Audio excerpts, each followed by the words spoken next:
Salut, c'est Igloo Kids sur topmusic.fr. Igloo Kids, ça paraît dingue parce qu'il y avait The Voice Kid. Maintenant, il y a Igloo Kids. Bon, le problème, c'est qu'on n'a pas Nikos. On a Cédric Simonin. Bon, le même on sans va les se cheveux. débrouiller.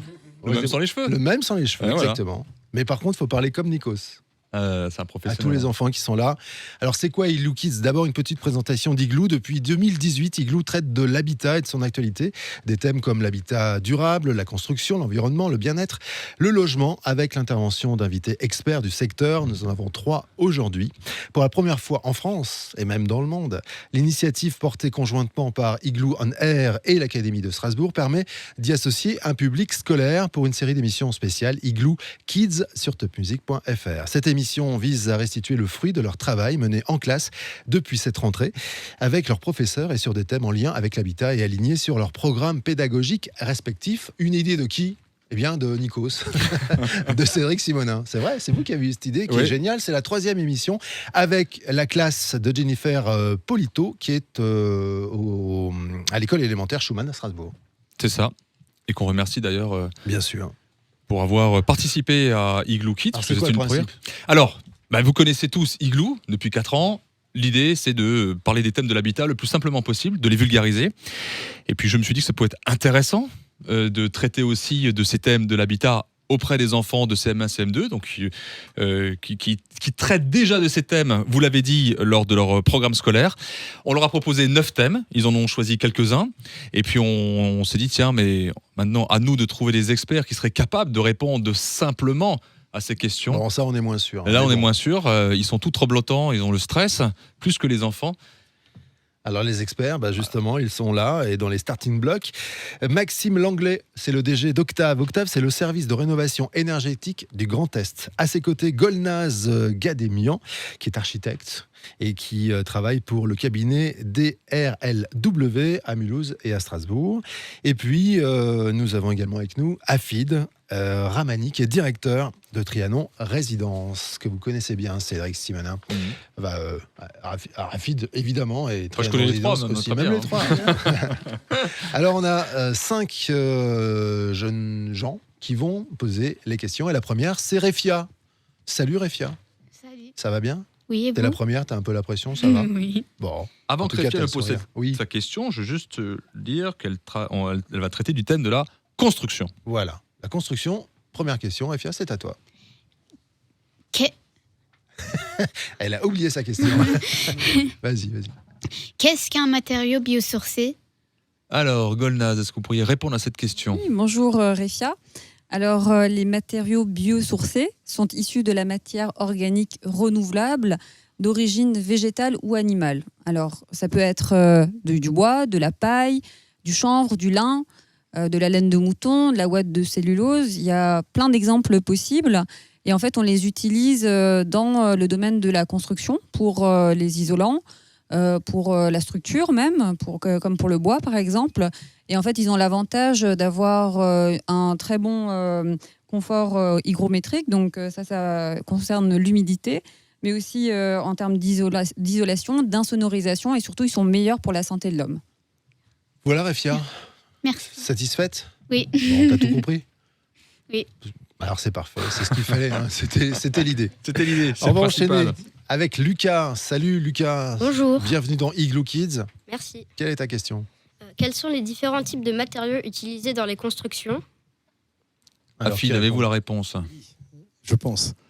Merci Lucas pour cette question. Oui, alors les matériaux les plus utilisés aujourd'hui, les plus courants, ça va être le béton avec le ciment, les agrégats, le sable, les cailloux, les gros cailloux, ce qui va former le béton. Ensuite, quand tu vas monter tes murs, tout doucement, tu vas trouver de la brique. Ce que tu peux voir de temps en temps quand il y a une construction, tu vois, c'est de la brique qui est rosâtre, comme ça. Ensuite, tu vas avoir la charpente, le bois. Tu peux avoir aussi de l'acier et encore plein d'autres. Mais je te donne les plus récurrents et celles qu'on utilise le plus souvent. Merci. Ok, Lucas, tout va bien pour toi ? T'as eu ta réponse, Merci, parfait. Lucas. Arthur est avec nous également. Salut, Arthur. Salut. En quoi consiste le métier d'architecte ? Alors, la question, et je ne sais pas si Golnaz arrivera à y répondre. On va voir ça tout de suite. Y répondre de manière simple et concise, c'est ça qui est compliqué. Mais si tu veux, le métier d'architecte, si on donne une image en fait à l'architecte, c'est un peu le chef d'orchestre, tu vois. Au départ, il doit concevoir les plans selon des données donc, géographiques, parce que tu construis à un endroit donné, on te donne un terrain, on te donne un programme et on te donne surtout un budget. Donc tu peux pas faire n'importe quoi, et au-delà de ça, il y a toutes les injonctions réglementaires, c'est-à-dire toutes les réglementations que tu dois appliquer pour être conforme à ton projet. Donc l'architecte, en fait, il doit aussi avoir une très bonne relation avec son maître d'ouvrage, donc son client. Donc avoir la possibilité d'échanger. Et l'architecte, en ce sens, il va synthétiser toutes ces données, proposer un projet, donc une volumétrie, et une fois que toute la phase conception est passée, on passe au chantier. Et donc là, interviennent toutes les entreprises, donc le maçon, le plâtrier et ainsi de suite. Et donc l'architecte aura pour rôle, à nouveau, comme un chef d'orchestre, de coordonner les travaux les uns par rapport aux autres et de garantir la construction et de donner aux clients la construction qu'ils ont souhaité dès le départ dans le cadre du programme et du budget. Voilà, l'architecte, c'est le meneur de jeu, c'est comme Griezmann au foot, quoi, si j'ai bien compris. C'est le numéro 10. Ça te parle, ça, Griezmann? Oui. Ouais, comme peu t'as un plus peu la déjà. même coupe de cheveux. Et pas encore la moustache. Ensuite, On enchaîne avec Liam. Bonjour. Vas-y, quelle est ta question? Où et sous quelles conditions peut-on utiliser les panneaux solaires?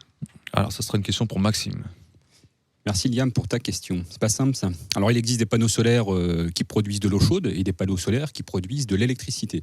Évidemment, la meilleure condition pour installer des panneaux solaires, c'est les installer là où il y a du soleil. Voilà. Et donc la première condition, c'est ça, c'est vérifier qu'il y a bien du soleil et qu'il n'y ait pas trop d'ombre pour installer les panneaux solaires. Et tu sais combien il y a d'heures de soleil en moyenne en Alsace par an? À peu près 1800. Et tu sais combien il y a d'heures en moyenne dans l'année? Non, pas trop. Ouais, je te donne un indice, 365 fois 24. J'arrête de t'embêter, ça fait 9000. Donc, et par exemple, dans le sud de la France, on a plutôt 2800, voire 3800 dans certains cas, heures de soleil. En Alsace, on en a que 1800. Donc il faut vraiment bien choisir son endroit. Mais globalement, on les installe sur les toits.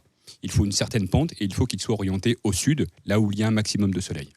Et heureusement, nous ne sommes pas à Brest. Heureusement. On est bien en Alsace. Oui, Oui, vous aviez envie de parler de Brest ou non, pas du tout. peut-être une petite fin, un petit creux, un petit Paris-Brest? Non, bon, n'importe Oh quoi. là là. On enchaîne avec Jacques, merci Liane, salut.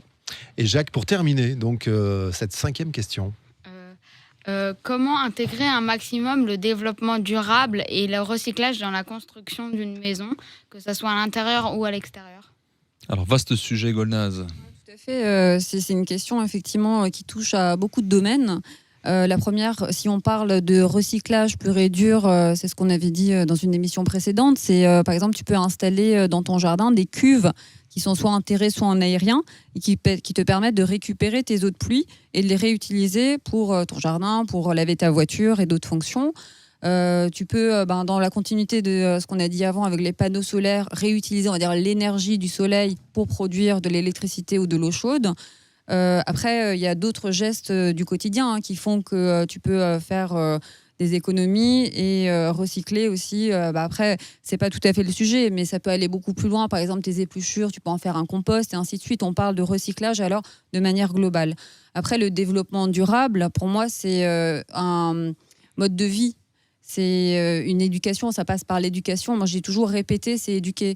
Moi, je dis tous les jours à mes enfants, voilà, l'eau, c'est pas gratuit. Quand vous utilisez de l'eau, vous fermez les robinets et ainsi de suite. Et donc, la notion de développement durable, elle touche plusieurs cibles, que ce soit dans la construction ou dans la vie de tous les jours.